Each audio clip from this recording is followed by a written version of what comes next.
Un saludo franciscano de paz y bien para todos y cada uno de ustedes en esta versión de nuestro 16º Diálogo Despierto.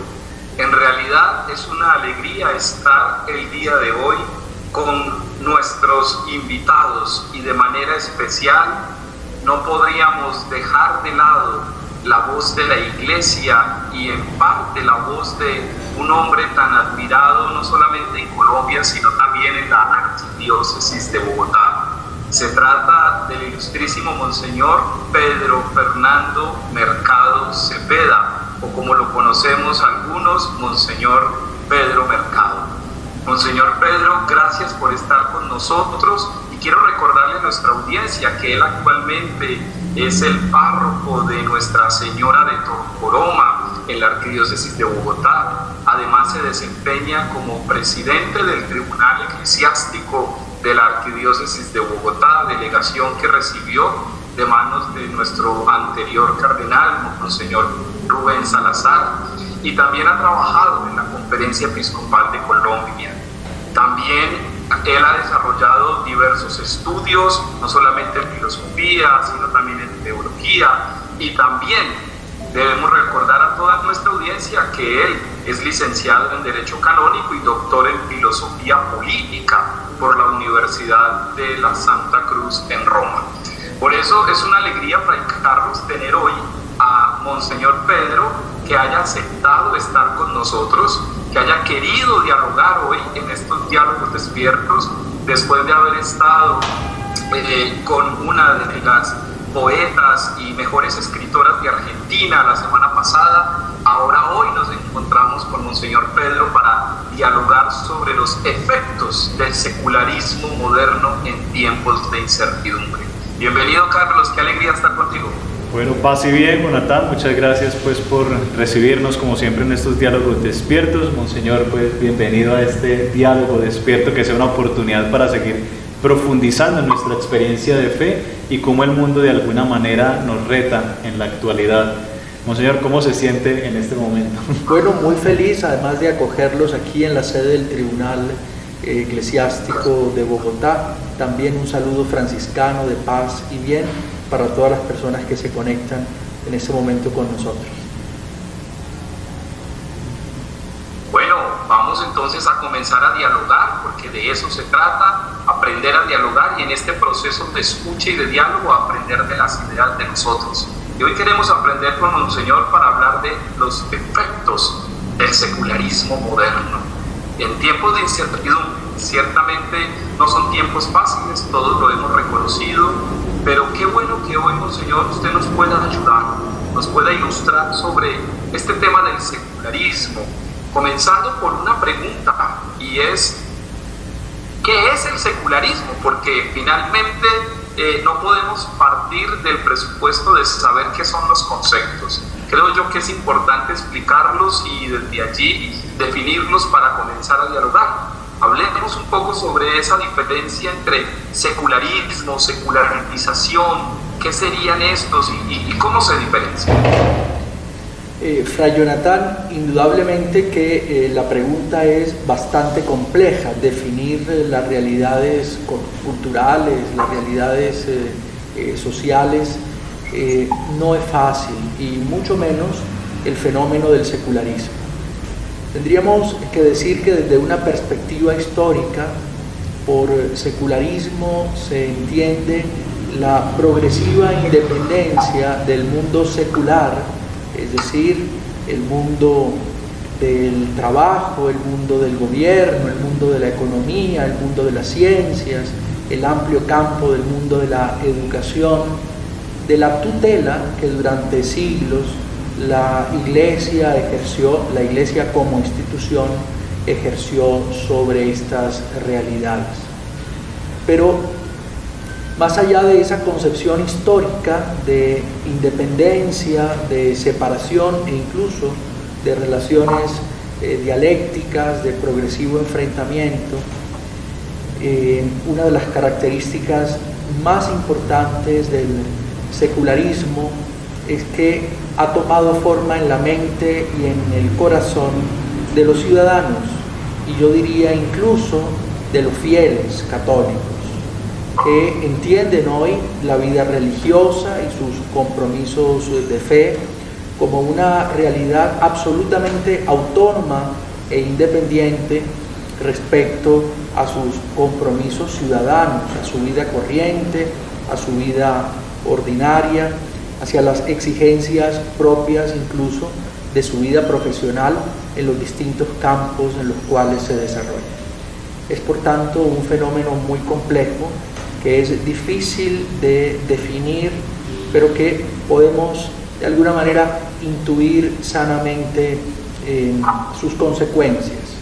Podemos decir que el secularismo es ese proceso histórico, pero también antropológico, psicológico, a través del cual se lleva a cabo una progresiva separación entre la conciencia religiosa y entre la conciencia moral y la vida cotidiana, ordinaria y sus exigencias éticas y morales. Claro, Monseñor, muchas gracias, porque realmente cuando escucho esta definición pienso de manera, pues como en ese mismo proceso, ¿no?, de escisión. Normalmente uno cree que el proceso de secularización, digamos, es un proceso de mundanización, pero a veces dejamos de lado cómo también se afecta dentro de la misma concepción de fe esta escisión, ¿no?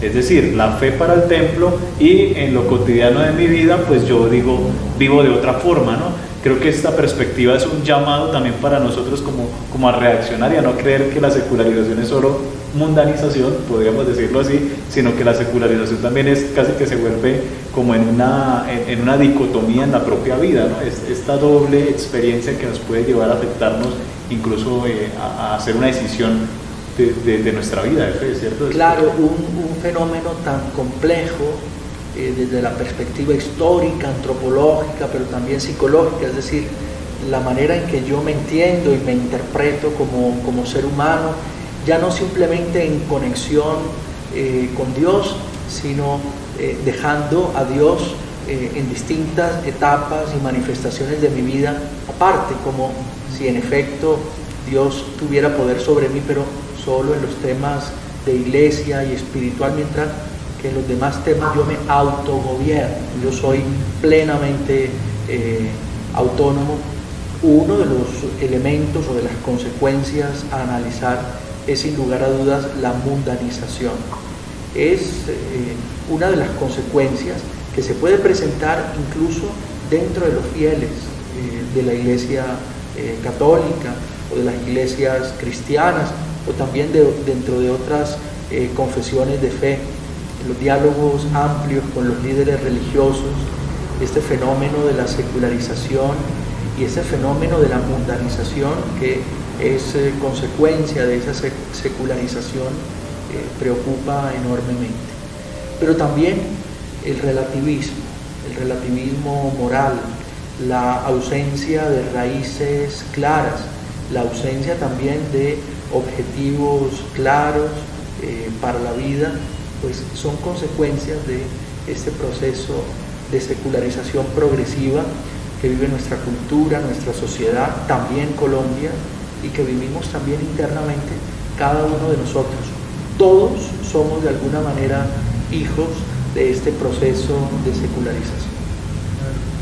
Monseñor, y no sé si de pronto podríamos identificar si la perspectiva del secularismo, ¿sí?, llegó, bueno, suena bastante curioso decirlo, esta expresión, ¿no?, como si el proceso mismo de secularización llegó un momento en el que se volvió como una especie de ideología, ¿cierto? Se vuelve como una especie de ideología que poco a poco se va filtrando en la vida de todos, ¿sí?, iglesia, Estado, bueno, en todos los ambientes y las instituciones se va filtrando como en forma de ideología, y que llega de alguna manera que cada uno de nosotros tome como esa norma de vida, de dejar de lado de pronto esto de, bueno, Dios no, Dios dejémoslo para otros ambientes, tal, sí, como lo hemos dicho, pero pensaría yo que se vuelve como que el secularismo es como satanizando la religión, como que la religión, sí sé que suena curioso, ¿no? Satanizar la religión, pero es como diciéndole, secularismo le dice a la religión, mire, ustedes ya se les acabó el momento en el que ustedes producían intelectualmente o aportan a la sociedad, ahora aportan otros. Quizás este pueda ser una situación actual o... Bueno, yo creo que en primer lugar hay que reconocer que existe una secularidad positiva. Es decir, hoy yo al menos personalmente veo el pluralismo, que es también consecuencia de ese proceso de secularidad, no necesariamente del proceso de secularismo, como un elemento positivo. Hoy en la sociedad, en una sociedad que antaño pues era monolítica, que mayoritariamente tenía unas convicciones y unos valores compartidos, hoy vemos el florecer de una amplísima diversidad de ideas, de criterios, de estilos de vida, de opciones fundamentales en materia ética, en materia moral. Yo no considero que eso sea una pérdida, sino una ganancia, y por eso hablo de una secularidad positiva, dentro de la cual la Iglesia debe en diálogo insertarse, como bien decía el Concilio Vaticano II, en la Constitución Gaudium et Spes, dialogar con esos elementos, con esos valores positivos de un mundo plural. Pero en el campo específico de las relaciones de la Iglesia con el Estado, al cual, Carlos, te referías previamente, existe indudablemente el peligro del secularismo. Es decir, entender que Dios y por tanto la Iglesia no tienen absolutamente nada que decir en el diálogo multicultural de la sociedad en la que vivimos. Es indudablemente una posición radical, ideologizada, que contradice incluso los valores de la tolerancia que aparentemente propugnan. Todos pueden hablar menos los creyentes, todos pueden participar menos los hombres y mujeres de fe. Todo diálogo racional o razonable es aceptado dentro de la sociedad, excepto aquellos elementos de diálogo, ideas, valores que tienen sus raíces en una concepción de fe. Tiene ese secularismo ideológico unas raíces históricas también. Es la reacción a un dominio un poco hierocrático de la jerarquía en el pasado, a un cierto monopolio de ciertos ambientes, sobre todo en el campo educativo. De alguna manera, pues se recoge también un poco lo que se siembra. Y por eso la Iglesia, consciente de su pasado, debe asumir hoy un rol protagónico en ese diálogo. En un diálogo en el cual se debe respetar siempre la opinión del otro. No podemos pretender imponer. Creo que debemos, como decía el Papa Ratzinger, seducir con la fuerza de la verdad y entrar en un diálogo sincero, sin montarnos necesariamente en el túmulo de nuestra autosuficiencia, sino simplemente entendiendo que la Iglesia maestra puede también aprender. Jonathan, qué pena, lo dejé un poquito ahí, tú siempre haces tus preguntas, pero la emoción de este diálogo pues lleva a hacer estas alusiones, pero bien, pues adelante, yo sé que tienes allí tus preguntas. Me encanta, me encanta. Me encanta cuando habla Monseñor sobre el tema de la secularidad positiva, porque finalmente no podemos desconocer estos tres grandes tópicos modernos: Dios, hombre, mundo. Pareciese que los hemos querido ignorar, pero están cada vez más presentes y más latentes en nuestro contexto. Y parte de ese tríptico Dios, hombre, mundo implica que debemos aprender a dialogar con el mundo al que nos enfrentamos. ciertamente saliéndonos de esos rasgos ideológicos, como bien lo acaba de precisar Monseñor y como tú, Carlos, lo acabas de ver. Sin embargo, hay un cierto temor, hay un cierto miedo. No sé cuál sea a su juicio, Monseñor, la razón que subyace dentro de los marcos eclesiológicos y los ambientes eclesiológicos, cuál sea la razón que subyace para de pronto no reconocer esta secularidad positiva. ¿A qué le tememos para no entrar a dialogar con esta secularidad positiva? ¿No será que de pronto desconfiamos de nuestra capacidad de enfrentar el contexto y por lo tanto iluminarlo? Pues yo creo que hemos de tenernos paciencia.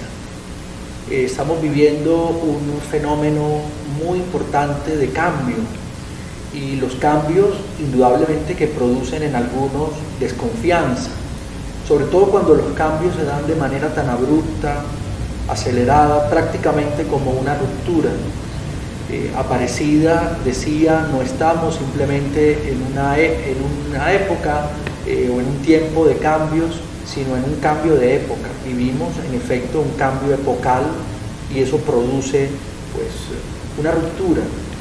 Veníamos, al menos en Colombia y en tantos otros países, de compartir valores intergeneracionales. La idea en que pensaban los abuelos pues se parecía mucho a la idea en la que pensaban los nietos y probablemente también sus hijos.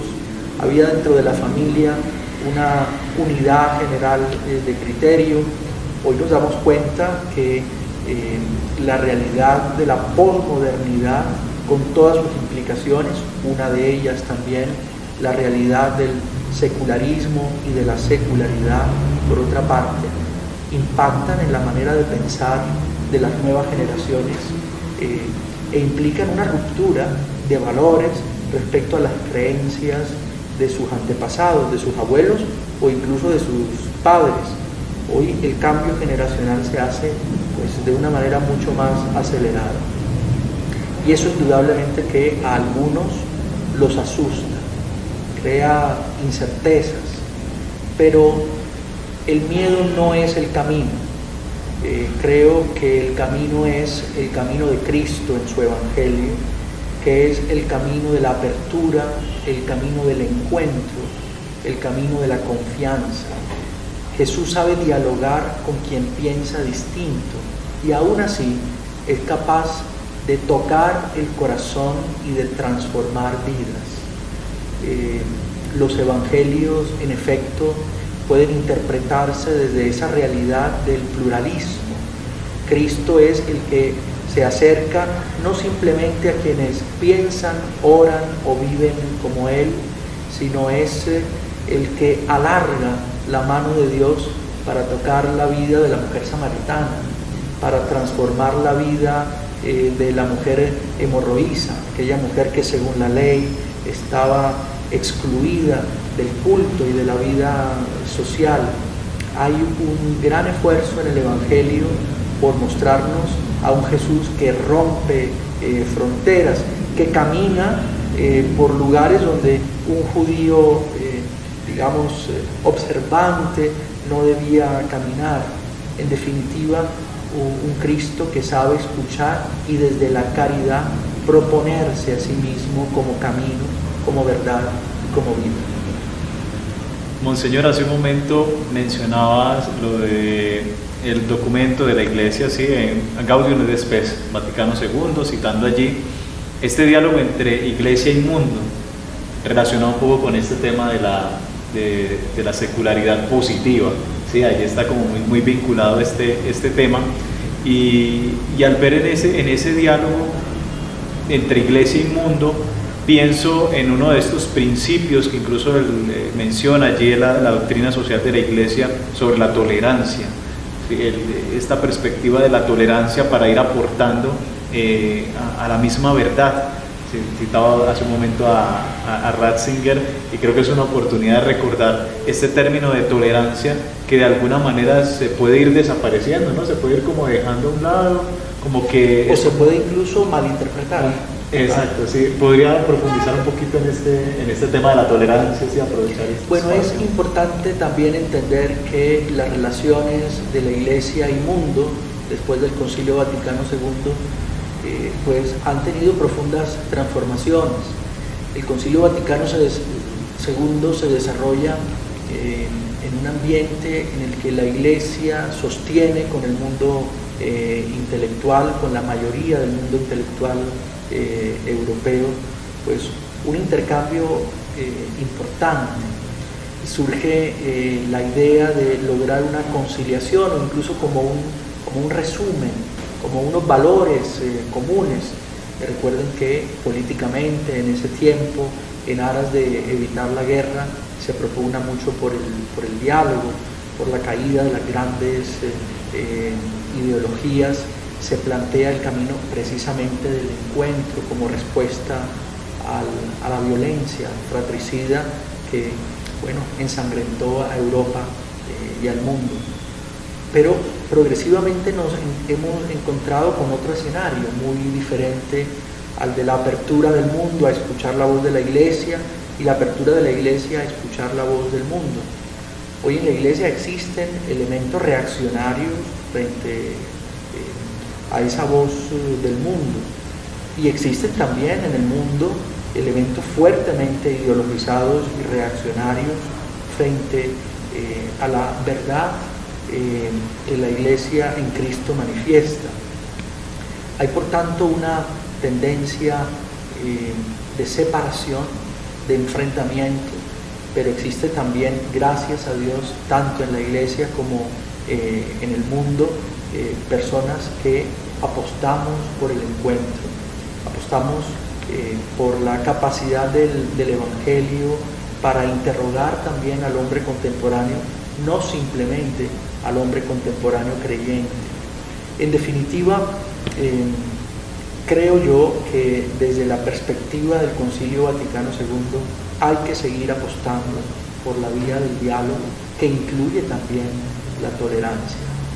Tolerar no significa renunciar a nuestros valores, significa ni a nuestra fe, ni a aquello que nosotros pensamos es bueno y correcto. La tolerancia no tiene nada que ver con el espíritu relativista, como algunos la interpretan, sino con una actitud de vida, que es la actitud de encontrarse con el otro, de escuchar al otro y de saber apropiarse de esas semillas de verdad que puede haber en el otro, incluso cuando el otro yerra en sus afirmaciones, en sus conceptos, en su cosmovisión. Puede haber elementos de verdad que pueden también nutrirme como creyente.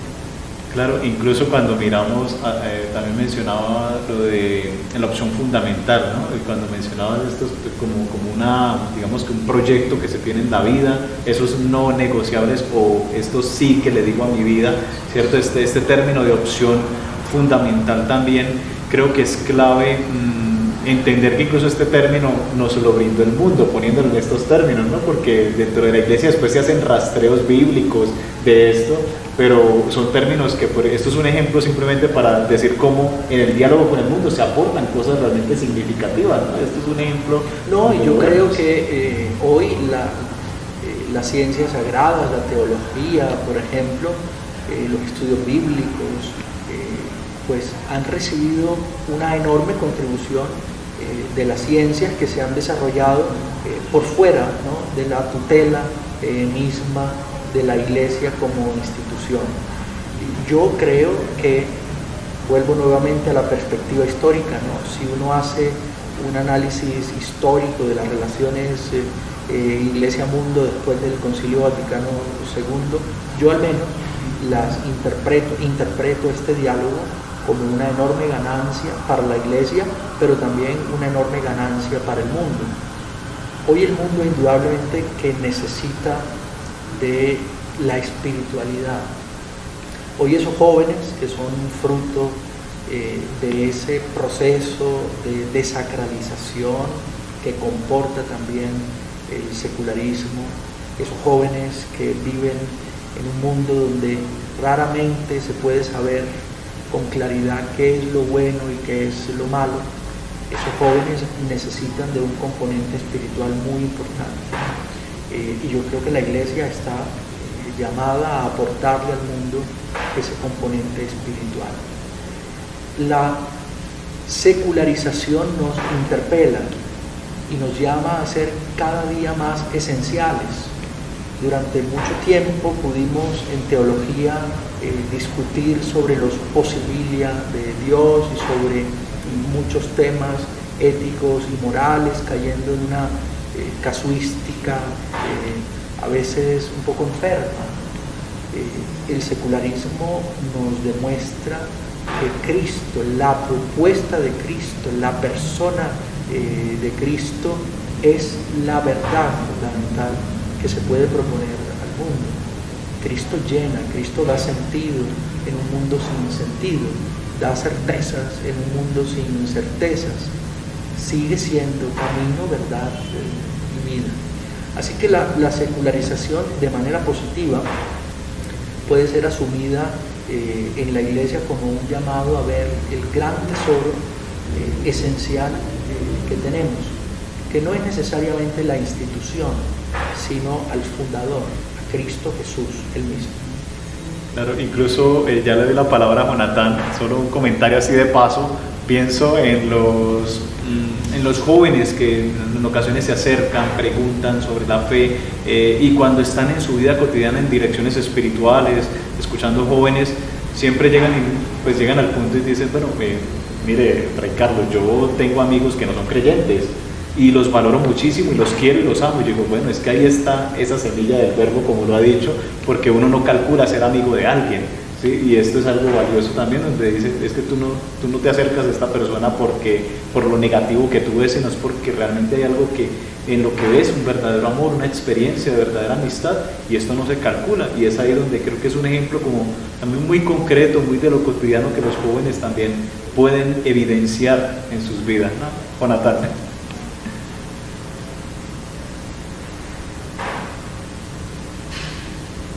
Nathan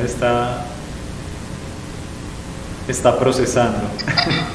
Sí, me gustaría señalar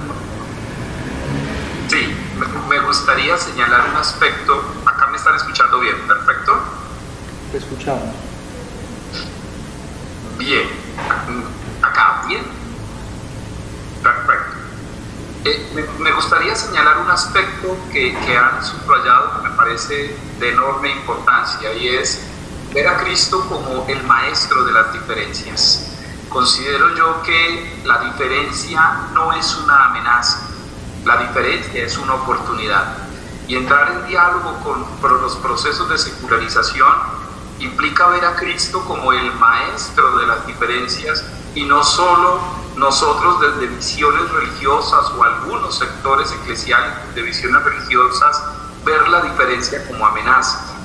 Siento yo que uno de los aportes de la secularización es precisamente esto, y lo señalaba Monseñor cuando hablaba de esa importancia de rescatar el pluralismo como una verdad por seducir y no una verdad por imponer. ¿En qué medida, Monseñor, pudiéramos pensar hoy que debemos ser pedagogos de las diferencias, si me lo permites poner en esa expresión?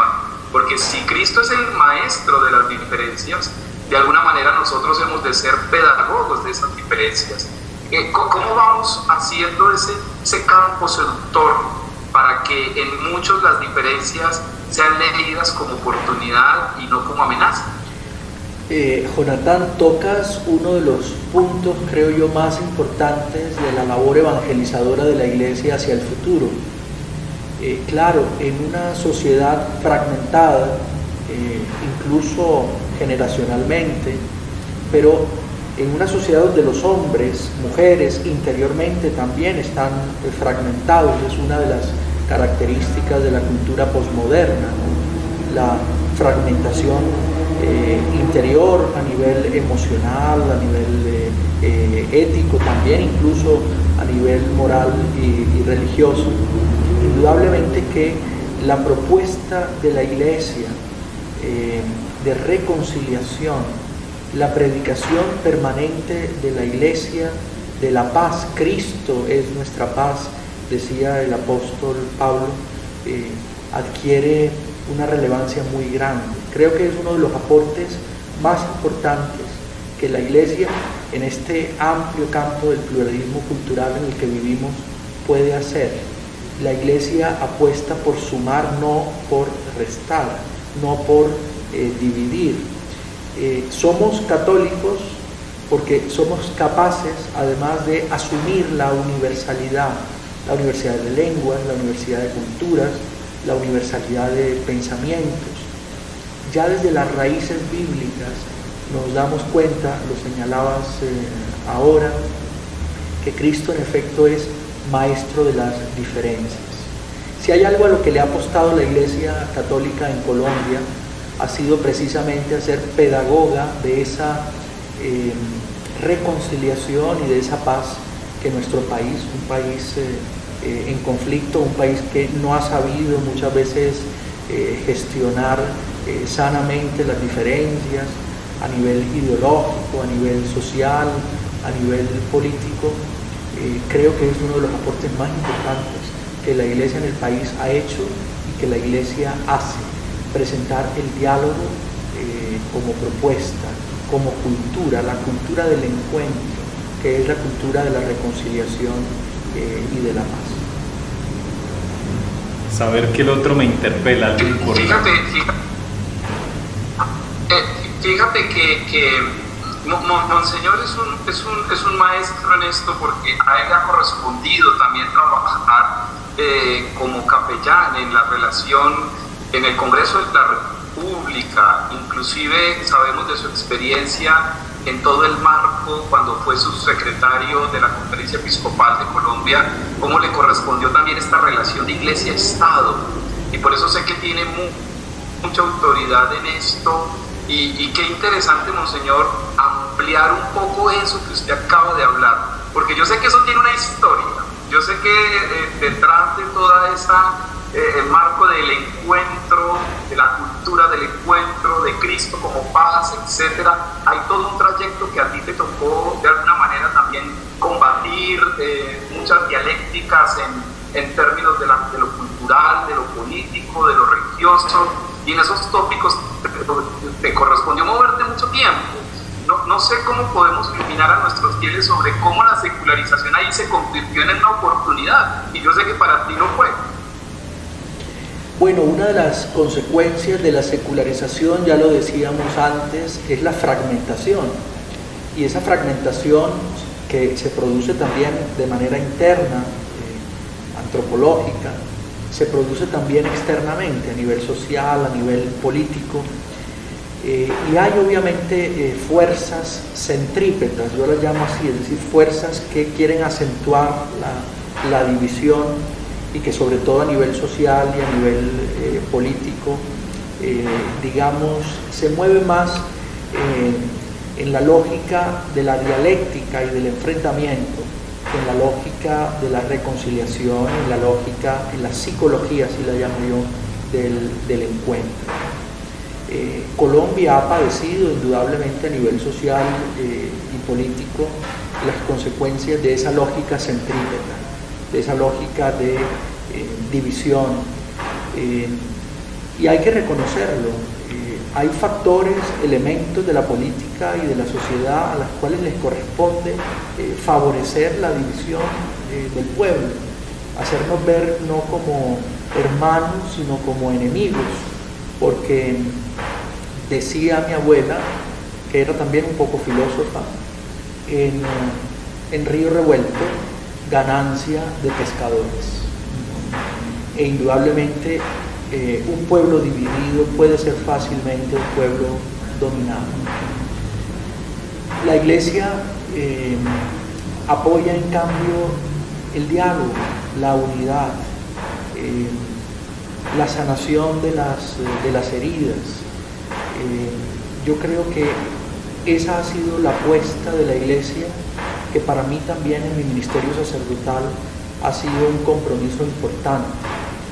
Los ministros de Dios no estamos para echarle leña al fuego, para buscar la radicalización de las posturas, sino precisamente en esa lógica, en esa psicología del encuentro, de la reconciliación, lograr que los diferentes dialoguen y que pueda entonces en Colombia crearse un verdadero clima de fraternidad que, sin renunciar a las diferencias que son legítimas e importantes en una democracia requiere de diferencias, pero gestionada siempre desde una concepción de que el otro, por pensar distinto, no es el enemigo al cual debo aniquilar, sino el hermano al que puedo francamente escuchar e incluso abrazar.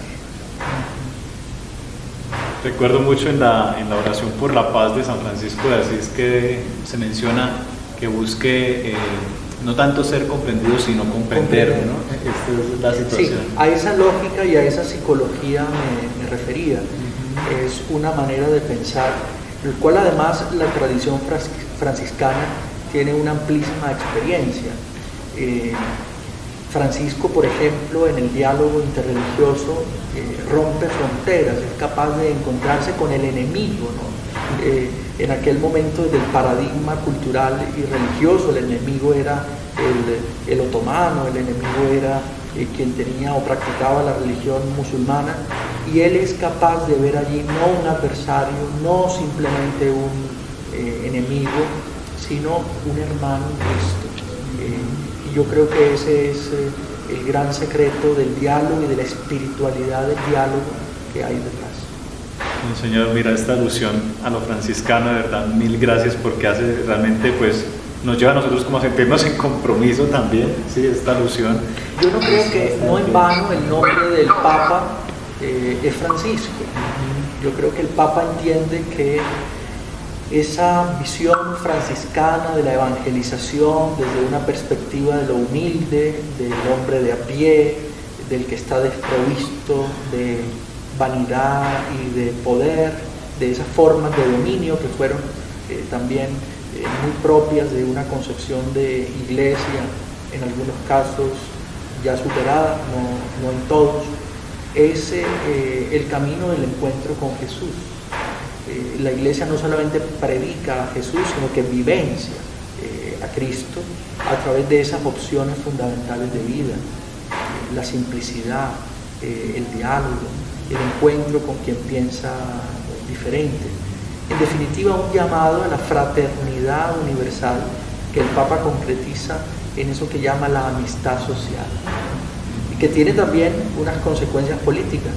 En Colombia nosotros, desde la Oficina para las Relaciones con el Estado, favorecimos mucho, pero mucho, el encuentro no solamente de la Iglesia institución con las distintas vertientes del mundo político, sino sobre todo lo que más nos interesaba era que entre ellos dialogaran. A veces el Congreso es el escenario de la discusión y de la dialéctica democrática, que, atención, yo la considero un elemento positivo. Yo creo que las diferencias en democracia son absolutamente necesarias. No puede haber en democracia tentaciones de pensamiento único, pero sí tiene que haber otros espacios donde desde la fraternidad, desde el cariño, desde la comprensión se creen unos ambientes más amplios de diálogo, donde uno no vaya simplemente a discutir, sino que vaya también, sobre todo, a escuchar. Yo quisiera subrayar este verbo, escuchar, un verbo que se utiliza hoy mucho, pero que se practica poco. En el campo social y político, uno de los diagnósticos que la conferencia episcopal hacía era a veces los partidos, a veces los políticos están en un permanente soliloquio, ¿no? Hablan ellos solos y para sí solos. Es necesario confrontarse con el otro, no desde la posición defensiva, sino en un ambiente muy abierto, relajado. Esos diálogos los favoreció mucho el cardenal Rubén Salazar Gómez. También nuestro nuevo cardenal ha favorecido mucho esos encuentros de diálogo, porque creo que ambos tienen además esa psicología de la fraternidad y del encuentro. a pesar de no ser franciscanos. Bueno, pues... Bueno, pues realmente ha sido un gusto escuchar hoy a Monseñor Pedro Mercado. Yo no sé, Carlos, pero yo estoy fascinado. Sabemos que el tiempo realmente a veces es un enemigo, pero creo yo que tenemos espacio para una intervención más y terminamos este viaje. Sí, pues Jonathan, yo creo que es importante... Te dejo a ti la conclusión, Carlos, porque no, estás siempre... ahí y tienes el privilegio de la presencia con Monseñor. Bueno, no, pienso que en el trabajo que estamos desempeñando, bueno, Jonathan está en estos momentos en un colegio, ¿sí? Tiene contacto con jóvenes allí, adolescentes y niños también en un colegio que se encuentra Jonathan, y por tanto ahorita se hablaba de este proceso pedagógico del diálogo, que es importante, en un escenario importante donde hay jóvenes, adolescentes, y yo sé que Jonathan escuchará, estará atento y tomará nota de este aporte que nos pueda brindar Monseñor, porque realmente, pues bueno, ahorita Jonathan en el colegio, yo estoy en la Universidad San Buenaventura, voy a tener un contacto constante con jóvenes, y creo que promover el diálogo, como lo decía, es importante dentro del ámbito evangelizador con estos jóvenes y adolescentes. Pensaría así como en breve, Monseñor, ¿qué llamado podría hacernos a nosotros que estamos allí como franciscanos, inmersos en estos ambientes, y que pudiésemos quizás ayudar en esta pedagogía del diálogo?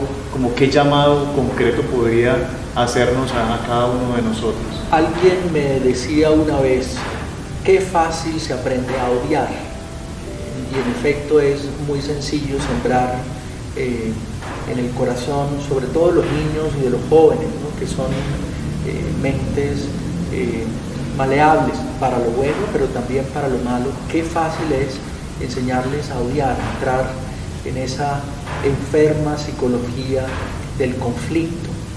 En Colombia, una de las consecuencias más graves de la violencia que hemos durante décadas padecido es que la violencia se lleva hoy por dentro. Aprendimos formas violentas de comunicar, aprendimos formas violentas de intercambiar pensamientos con el otro. Nos cuesta mucho asumir la pluralidad y las diferencias.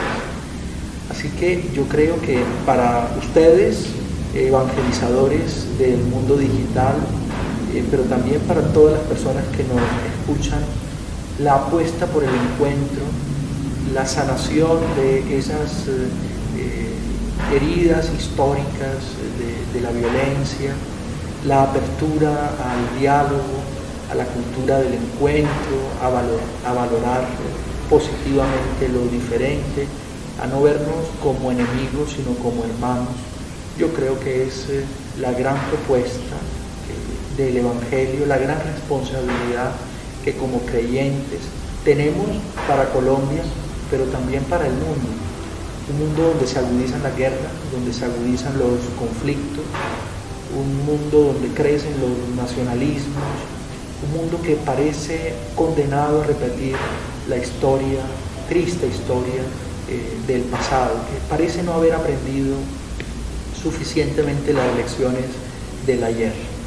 El mensaje cristiano de reconciliación y de paz adquiere una enorme importancia. Y nosotros, ministros de Dios, pero también los fieles bautizados, hemos de hacernos de verdad en el mundo signo, semilla de ese reino, que es reino de paz, de diálogo, de justicia. Muchas gracias, Monseñor, de verdad, pues por este llamado a ser hombres que sanan, ¿sí? Saber sanar heridas en esta sociedad, y trataremos de hacer esta tarea en lo cotidiano, porque ya lo decía, esto se va sembrando. Entonces, cotidianamente trataremos de hacer este esfuerzo, valiéndonos de todos los medios que pues nuestras instituciones tienen para ser esos hombres que sanan, y, por qué no decirlo también, dejarnos sanar por el buen Dios, que es el médico por excelencia también. Muchas gracias, Monseñor Pedro Mercado. Muchas gracias a ustedes por la invitación, y una bendición muy especial para todas las personas que nos escuchan. Yo no quisiera dejar pasar hoy la presencia de ella, de Nuestra Señora, de la Virgen María, Ella es Madre de la Reconciliación, se llama a sí misma Regina Pacis, Reina de la Paz. Así que terminemos con una oración a la Virgen María. Dios te salve María, llena eres de gracia, el Señor es contigo. Bendita tú eres entre todas las mujeres, y bendito es el fruto de tu vientre, Jesús. Santa María, Madre de Dios, ruega por nosotros pecadores, ahora y en la hora de nuestra muerte. Amén. Un saludo y que Dios a todos los bendiga. Gracias a ustedes por su invitación nuevamente.